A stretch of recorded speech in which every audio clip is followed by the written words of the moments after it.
Hello all and welcome to Virology. I'm really excited to be teaching this course this semester and I look forward to meeting all of you soon. But before we do get started, I wanted to take the time to introduce you to the Blackboard site that we'll be using this semester, just to introduce you to where things are going to be located. For right now, the welcome page is up where you can learn about me and why I'm at Edgewood and about my family. This will eventually get replaced with, it moved down so that the announcements are the first thing that you see when you come into the course. The announcements through Blackboard are going to be the primary way that I communicate throughout the semester. So please refer to this location first to find out what's going on in class. I'll use this as a format over email, so you should be checking the announcements regularly. What you're going to see are only a few buttons on the left-hand side here. Under Course Contacts, you'll find My Contact Information. Under Course Basics, you'll see the syllabus attached as well as my schedule for the semester. Later on, what you'll find also is a tentative schedule for us throughout the semester so that you don't have to continue to search the syllabus for it. And in due dates, what you will see as time progresses are due dates for various assignments. You can see here I've got a couple of critical thinking assignments listed already. We'll post some literature reviews and also exams as they come up as well, but those are all for later discussion. Under content, you're going to see each of the individual sections that we'll be spending time with throughout the semester. And right now I've just listed these by which class periods we're reviewing the material. And if you click on any one of these, I'm going to click on the viral structure and classification one, you'll find the general layout looking like this. First, you'll see a list of objectives. These are the major objectives that at the end of the lesson you should be able to achieve. For example, identify, draw, and describe the structural components and morphology of a virion or a viral particle. Next, you'll see a list of terms for this particular section that you'll be learning and should be able to use in conversation throughout your time. You'll see broken down reading, guiding questions, and review questions for any of the lectures in a particular section. This one, viral structure and classification, we'll be discussing over 2 class periods, and so that's why you'll see 2 separate readings, 2 separate guiding questions, and 2 separate lists of review questions.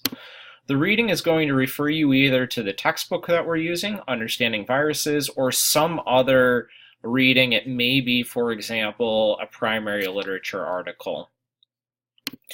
Guiding questions are the ones that I consider you should be able to answer before coming to class. So these are ones that you should be able to answer with information that you get from the book or from any of the resources that I've provided for you. And the review questions are ones that you should be able to answer after class.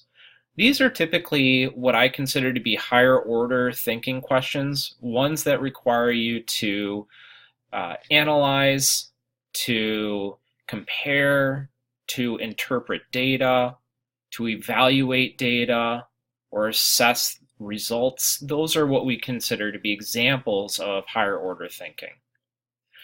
After the end of this, you'll find 2 other tabs below the second lecture material.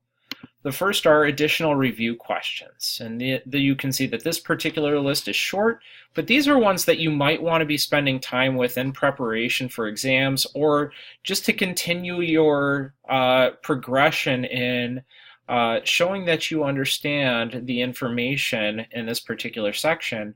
And again, these questions are derived from those objectives, and so if you're able to reach these objectives, you should be able to answer those questions. Finally, for those of you that like to download this material, you're going to find at the bottom tab here a couple of different files. One will be the document, which contains the literature, or the reading, the guiding questions and review questions for each lecture, as well as additional review questions. And the second file is going to be the PowerPoint slides that I'll be using in class. And you'll note that typically these PowerPoint slides are a little bit larger file size. Additionally, in content, you're going to find some journal articles, as I mentioned. I'm just going to go and take you to one very quickly. under molecular biology and host cell hurdles, you'll see that our reading for this one is an article. And if you click on this link, it should take you directly to a link. And there's the article. And you can, at this point, download it and save it for yourself. But for some of you that are screen readers, you're more than welcome to just read it on the screen here. Finally, a couple of other things you'll see throughout the time. Assignments. This is where I'll be posting both critical thinking assignments as well as literature review assignments. I will list the due date for these, the general instructions, and also make sure to attach any documentation that you need to complete these assignments as well. You'll also see over time that there will be an additional tab for exams. Our exams, I'm planning for us to do completely online throughout the semester, so you will be using Blackboard to submit test answers. You'll also see a tab for your grades, as well as tutorials. And tutorials have some general information on online communication, where you can also find this video.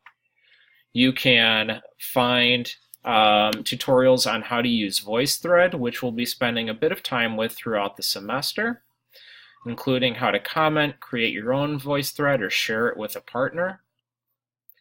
And then finally, in tutorials, you'll find some information on Excel. I do plan that throughout the semester we may be using programs like Excel, and so this is to help those of you that may never have used Excel before for general statistics, statistical testing, or for graphing.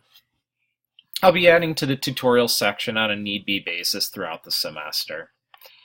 So that's kind of a broad overview of the site here. Again, please feel free to ask me questions as you have them and as they come up. I'll probably be eventually also including a discussion board where you can ask questions about individual sections of the content, and where you can ask about the course in general or about me. So look forward to interacting with all of you very soon. Have a great rest of your break.